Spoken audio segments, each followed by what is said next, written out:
Hello, my name's Maria and you're watching The Rich and Simple Living, and we're doing Vlogmas 2024 and today is Vlogmas Day 7.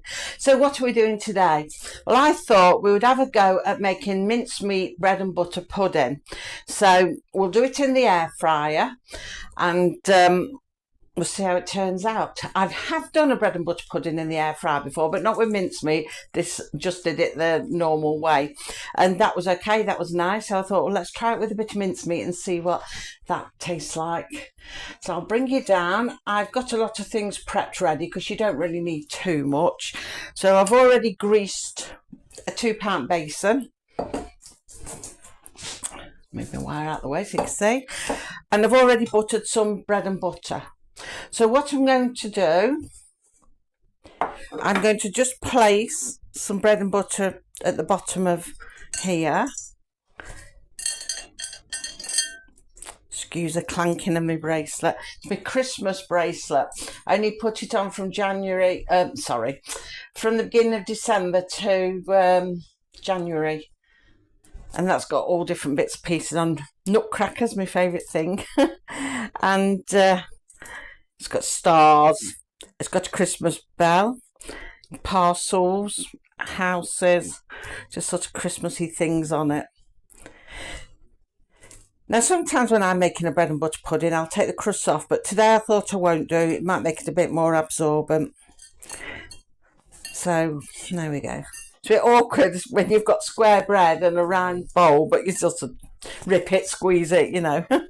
So what I'm going to do, because normally at this stage, in between each layer, I will put on a few currants or sultanas, depending what you've got, and a little sprinkling of sugar and layer it up that way. But the idea is, rather than using sugar, because I think mincemeat will be sweet enough, I'm just going to use mincemeat and put a little bit on and layer it up that way. So I don't want to put too much on because I don't want to make it overbearing.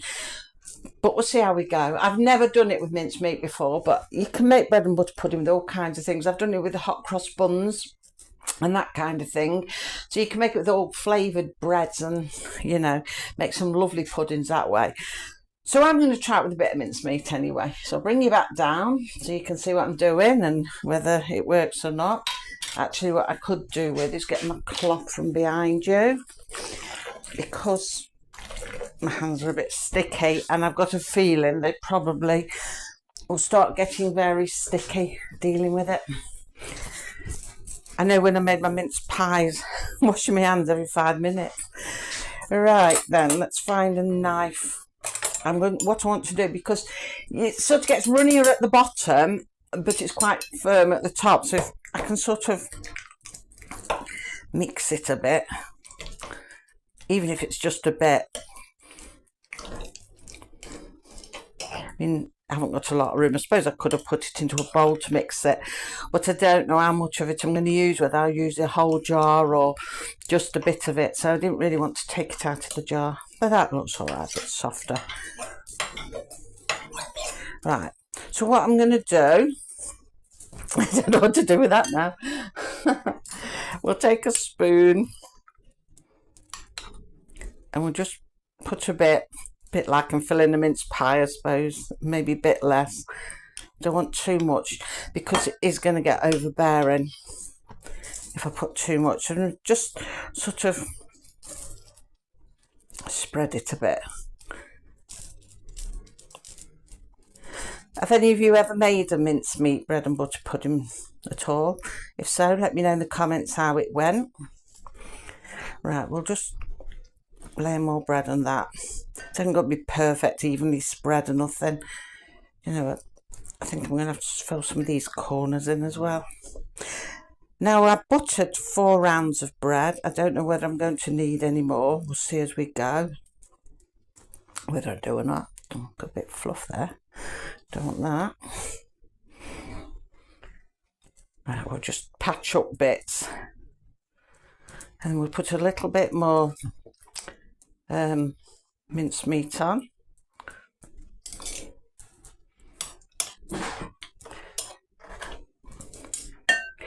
Like I said, I don't really want to do too much, otherwise it's just going to be all mincemeat. But then I'm not quite sure sort of what is the right amount, because when you put currants on, I just liberally spread them over. Well, yeah, currants it is I normally put on, but you can put sultanas, raisins. I think it's currants normally I put on. And then I just sprinkle sugar, like a spoonful of sugar I tend to sprinkle across the top. But having never done this before, it's just an experiment. I think what I'm going to do is see if I can do a few that way. Fill it in a bit more, I don't know. Very awkward to fill it all in when it's the wrong shape. We just keep making do. Breaking it up. I think actually 4 pieces probably will be enough. There we are. And we'll do the same again. We'll just put a little bit on top. And spread it.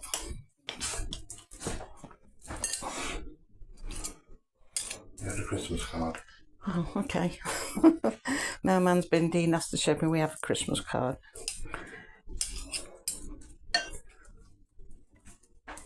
Right.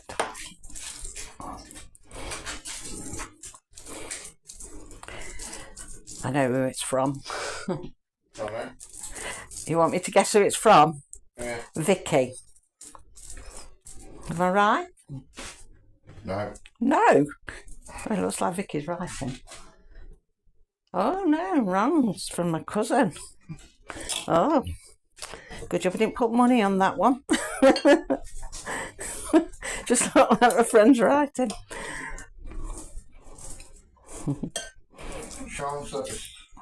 Right then. We'll put another layer on top.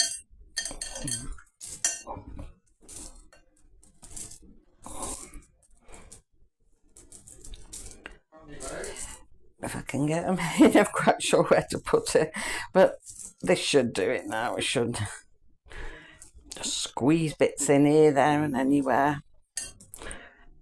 Oh, yeah. There. Oh, I've done that one the wrong way. I forgot to say, make sure it's buttered way up as well. Right, let's wet my hands. So yeah, I always do it buttered way up. Now normally on top, I'd perhaps finish it with a little sprinkling of sugar, but I don't really want to put a layer of this on because with that being on the top, it might burn it and it'll just be hard pieces. So I don't think I'll put a layer of that on. I will just leave it as it is. I think that's going to be sweet enough because it's got the layers of, well, you can't see it from there, but the layers of mincemeat in. Each one's got like a spoon on and spread, so hopefully it'll be all right. So we're going to make the custard anyway. So I've got a pint of milk. First of all, actually before we use the pint of milk, I'm going to break 2 eggs. If I can break them without getting the shell in there. That's another messy one as well, isn't it? Eggs. Right, we'll just beat the 2 eggs into the pint of milk.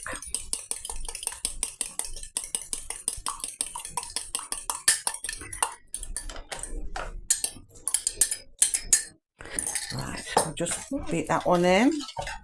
Not too vigorously. I'll end up going over the top.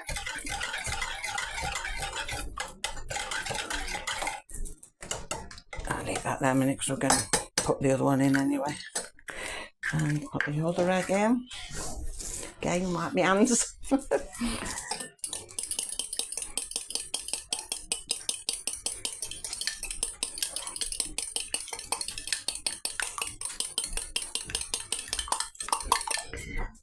pour that one in.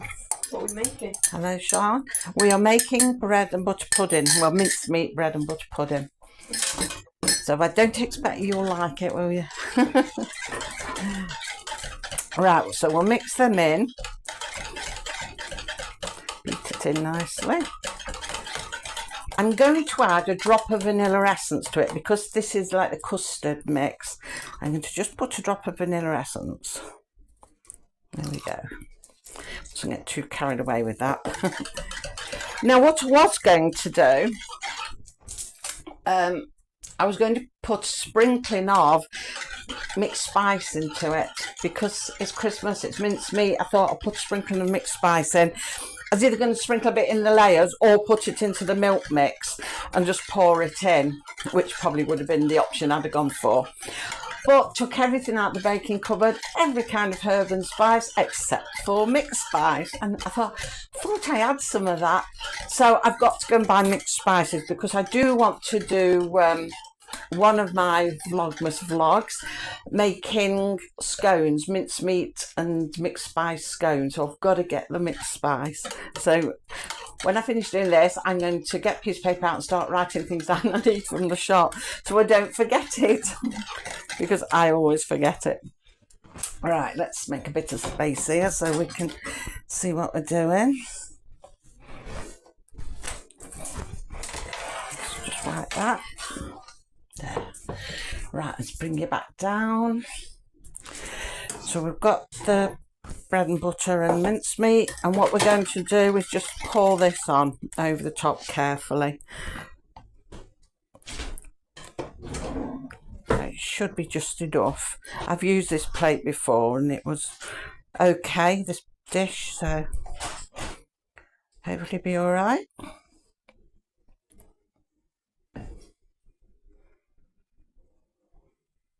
I'll press it all down in a minute.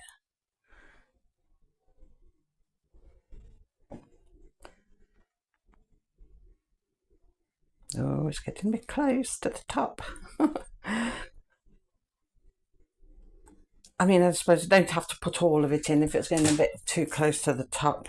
But what I'm going to do is just press this down. This is why I've left the crust on this time, so it'll absorb a bit better. Make sure the crust go under.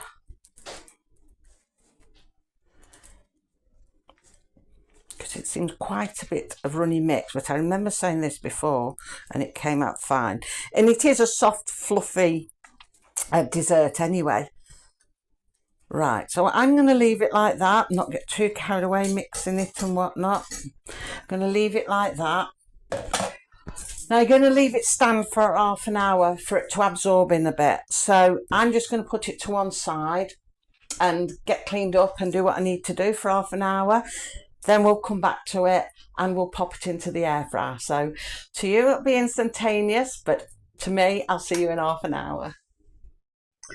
Okay, so I'm back. I took it a bit over half an hour because I was a bit busy, so it's gone over half an hour a bit. So I'm going to put it into the air fryer. So let me bring you down, see if you can see. Right, there's the basin for it. I'm going to just pop it into there, and I am going to swing you around. Can you see the air fryer from there? No, only the fridge.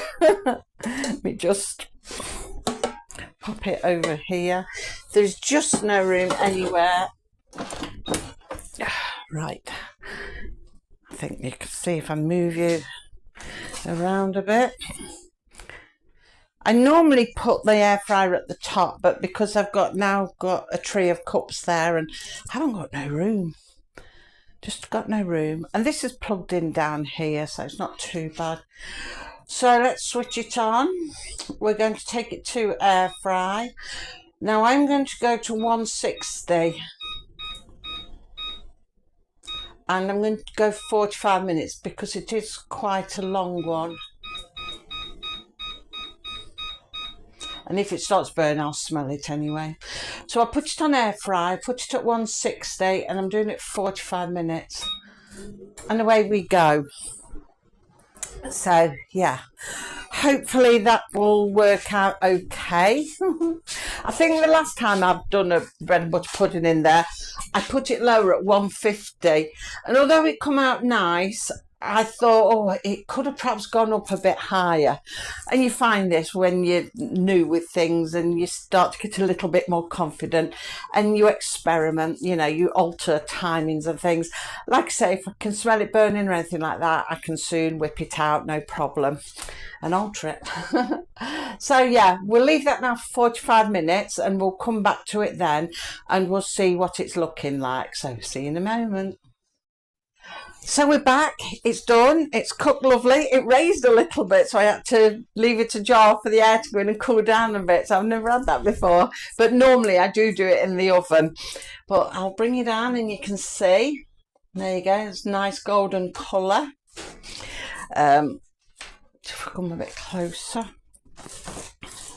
it's still quite hot.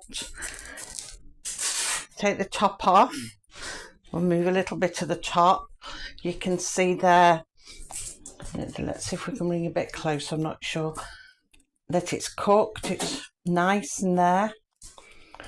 Light, sort of light, eggy and spongy looking, that nice mixture. Now, I don't know if I'll be able to taste it just yet. I don't know if it'll be a bit hot. See if I can take a little, just a little bit, because it is steaming, but we'll see. Let's bring you straight a bit.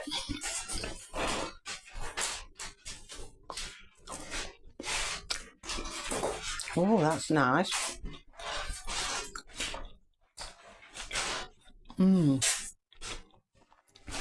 That's really nice. I can taste the hint of mincemeat in it, and it hasn't got that normal sweetness about it.